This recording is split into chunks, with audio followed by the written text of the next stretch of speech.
discussions are taking place again. Who is the best football coach in the world? Not who won the most trophies, or who plays the prettiest football, or even who is the greatest coach overall. But pound for pound, all things considered, who is the best football coach in the business today? I say it's Jurgen Klopp, and he's proving it again this season.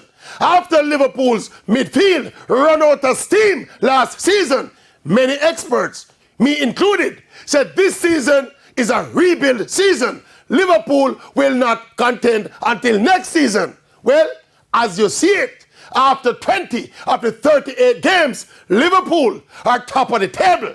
The other contenders, like the Gunners and Spurs, and the pretenders, like Man United and Chelsea, are melting away like butter against sun. And like it's been for the entire Man City Pep Guardiola era, Jurgen Klopp, now with his new Liverpool team, are keeping City honest again. We're not saying we're going to win the title. City, with their deeper and richer squad, are still the favourites to win the title.